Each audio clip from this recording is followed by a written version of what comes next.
दोस्तों, क्या आप जानते हैं कि 6 बजे के बाद शरीर का अंतिम संस्कार क्यों नहीं किया जाता? और क्या आपको पता है कि मृत्यु के बाद क्या होता है और 24 घंटे के बाद आत्मा वापस अपने घर में क्यों आती है? और मृत्यु के बाद 13वीं क्यों मनाई जाती है? क्या 13 दिनों तक मृतक की आत्मा घर पर रहती है? अतः पूरी जानकारी के लिए इस वीडियो को अंत तक ध्यान से अवश्य देखें। नंबर 1, मौत से कुछ घंटे पहले इंसान के पैरों के नीचे से सोल चक्र डिस्कनेक्ट हो जाते हैं। मतलब इंसान का धरती से कनेक्शन टूट जाता है और पैर ठंडे पड़ जाते हैं। नंबर 2, मरने के तुरंत बाद इंसान को अपना संपूर्ण जीवन जन्म से लेकर मृत्यु तक फ्लैशबैक की तरह तेजी से दिखाई देता है।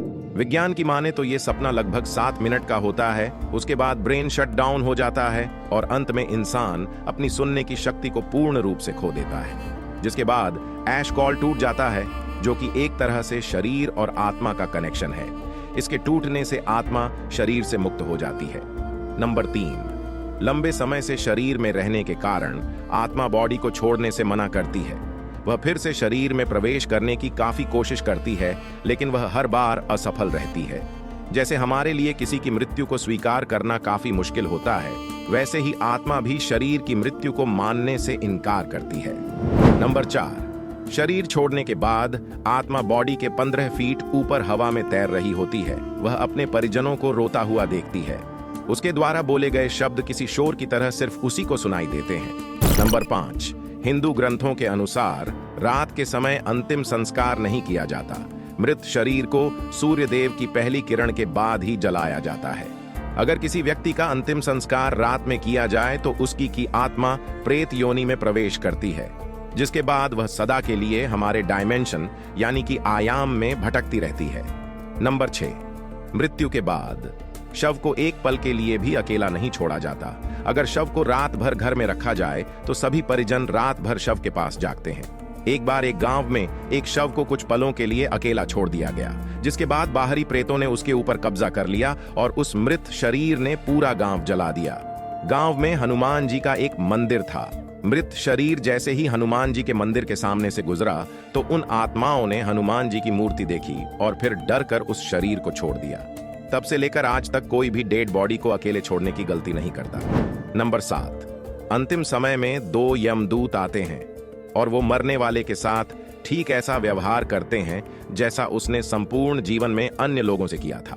अगर मरने वाला अच्छा आदमी है तो वो आराम से प्राण त्याग देता है, परंतु अगर वह पापी है तो यमदूत उसे तड़पा तड़पा के मारते हैं। नंबर 8, मरने के बाद आत्मा को एक प्रकाशित गुफा से होते हुए यमदूत यमलोक लेकर जाते हैं। रास्ते में वैतरणी नदी पार करते हुए आत्मा को जाना होता है।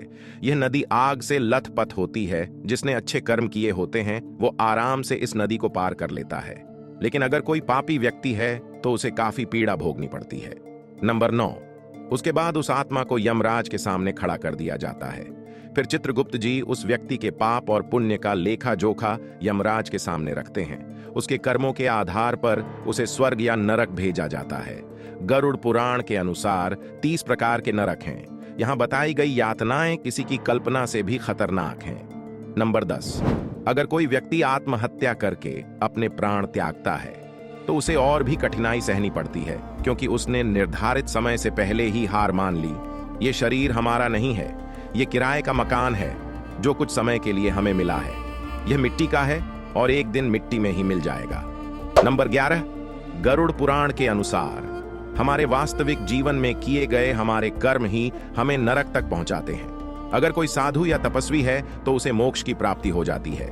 नंबर 12, सबसे बड़ा सवाल कि ये सब बातें हमें कैसे पता हैं? गरुड़ देव, जिनका बल अतुलनीय है, वे अकेले ही एक साथ 700 इंद्र को पराजित कर सकते हैं। गरुड़ देव स्वर्ग से अमृत कलश लेकर उड़ गए थे, लेकिन उन्होंने अमृत पान नहीं किया। उन्हें बिना अमृत के ही अमृता प्राप्त हुई। ये वरदान उनको स्वयं श्री हरि नारायण ने प्रसन्न होकर दिया था। गरुड़ देवता तो अमर हैं, उन्हें नहीं पता कि मृत्यु के बाद क्या होता है।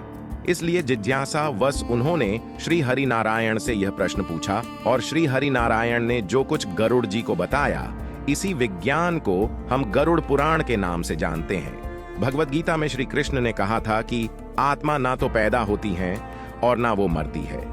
वो तो सिर्फ वस्त्र की तरह एक शरीर से दूसरे शरीर में प्रवेश करती है। मृत्यु तो केवल शरीर की होती है, आत्मा की नहीं। यह जीवन मृत्यु का चक्र यूं ही चलता रहता है। इसीलिए मरने से पहले कभी मत मरो। अगर जानकारी अच्छी लगी हो तो कमेंट बॉक्स में जय श्री हरि विष्णु अवश्य लिखें। धन्यवाद।